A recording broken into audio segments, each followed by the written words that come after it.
தினம் ஒரு தகவல், தினம் ஒரு ஞானம். நம்மளுடைய குருவாகிய பிரம்மரிஷி பிதாமக பத்ரிஜி அவர்களுக்கு நம் அனைவருடைய வணக்கத்தையும் நன்றியும் தெரிவிச்சுக்கலாம். அவர் மூலமாக தான் நமக்கு இவ்வளவு ஞானம் கிடைச்சிருக்கு இந்த ஜென்மாவில். அதற்கு என்றைக்குமே நன்றி சொல்ல வேண்டும். உடனே உங்களை தெரிஞ்சுக்கலாம். வீட்டில் நாமளே சமைத்து சாப்பிடணும் அப்படின்னு ஏன் சொல்கிறாங்க அப்படின்னு ஏன்னு கேட்டால், நாம் எல்லாருக்குமே இப்போ நிறைய நிறைய நிறைய வெளியிடங்களில் வாங்கி உண்ணும் பழக்கம் இருக்கிறது.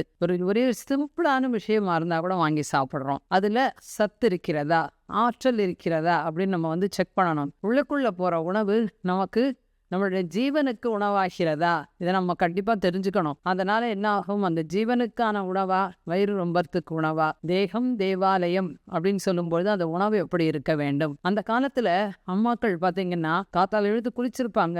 குளிச்சு அந்த தலையில நுனி முடி முடிச்சுக்கிட்டு ஸ்லோகங்கள் சொல்லிக்கிட்டே சமைப்பாங்க. முழு கவனம் இருக்கும், இந்த சமையலில் முழு கவனம் இருக்கும். அப்போ என்ன ஆகும்னா அவங்களுக்கு எங்கேயுமே இருக்காது. நம்ம வீட்டுல இருக்கவங்க ஆரோக்கியமாக இருக்கணும், நம்ம வீட்டு குழந்தைகள் சத்தா சாப்பிடணும், கணவர் சத்தாக சாப்பிடணும், வீட்டில் இருக்கும் பெரியவர்கள் சத்தாக அவங்களுக்கு கொடுக்கணும் அப்படின்னு சொல்லி அந்த அளவுக்கு அற்புதமா சமைப்பாங்க. அதுல ஒரு அபரிமிதமான ஒரு ருசி இருக்கும். இது கண்டிப்பா புரிஞ்சுக்கணும். ஏன்னு கேட்டா நம்ம அவங்க சமைக்கும் பொழுது மைண்ட்ஃபுல்னஸ் அப்படின்னு அந்த முழு கவனத்தோட சமைச்சாங்க. அதுல அந்த ஸ்லோகங்கள் சொல்லிக்கிட்டே செய்யும் பொழுது அதுல ஒரு எனர்ஜி இருக்கும். மனம் எங்க இருக்கும், அந்த உணவு சத்தாக இருக்கணும், நல்லா நம்ம சமைக்கணும், எதையும் அதிகமாக போடக்கூடாது அப்படின்னு அந்த அளவுக்கு பார்த்து செய்வோம். ஆனா இப்ப என்ன பண்றோம், நம்ம அப்படி பண்றோமா? எல்லாருமே யாரும் இங்கு குறை சொல்லவில்லை.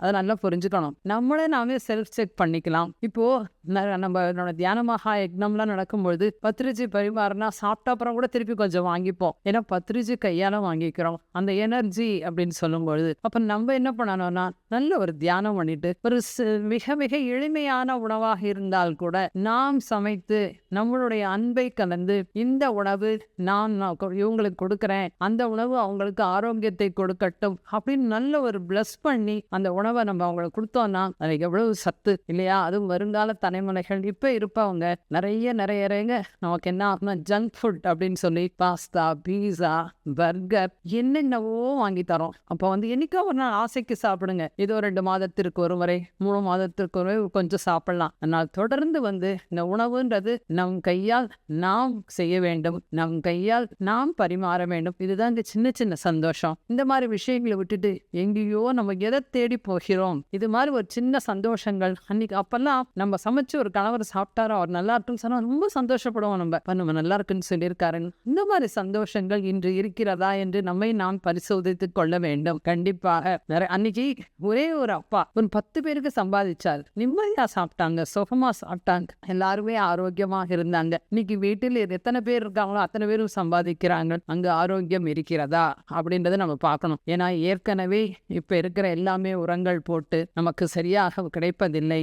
ஆனால் அதிலும் நாம் இன்னும் கொஞ்சம் கவனமாக அந்த உணவை நாமே செய்து ஒரே ஒரு நல்ல ஒரு விஷயம் சொல்றேன். ஒரு ஹோட்டலுக்கு போறோம், என்ன சாப்பிட்றோம், ஒரே ஒரு தோசை, வயிறு ஃபுல் ஆயிடுது. வீட்டுல 3 தோசை சாப்பிடுறோம். எப்படி அந்த வீட்டோட எனர்ஜி, அந்த செய்பவர்களோட எனர்ஜி, இது கண்டிப்பா யோசிக்கணும். ஒரு ஹோட்டல்ல மூடும் பொழுது எல்லாம் வேலை முடிஞ்சிருச்சு, மூடும்பொழுது ஒரு 10 பேர் வந்தா இந்த முதலாளிக்கு சந்தோஷம். ஆஹா, நமக்கு ஒரு பிசினஸ் 10 பேர் வராங்க. ஆனா அந்த தொழிலாளிக்கு எப்படி இருக்கும், 10 பேர் கடை மூடும்போது வந்துட்டாங்க பாருப்பா, இவங்களை திருப்பி செய்யணுமான்னு சலிச்சு கொண்டே ஒரு சாபம் விட்டு கொண்டே செய்வா. ஏன்னா அவங்களுக்கு வீட்டுக்கு போகணும், அவர்களை சொல்லியும் குறையில்லை, அவங்களுக்கு வேலை முடிஞ்சிருச்சு வீட்டுக்கு போகணும்னு ஒரு சலிப்பு வரும். அந்த உணர்வு தான் அந்த உணவில் இருக்கும். அப்ப யோசிச்சு பாருங்க எப்படி நம்ம இது பண்றோம்னு சொல்லிட்டு.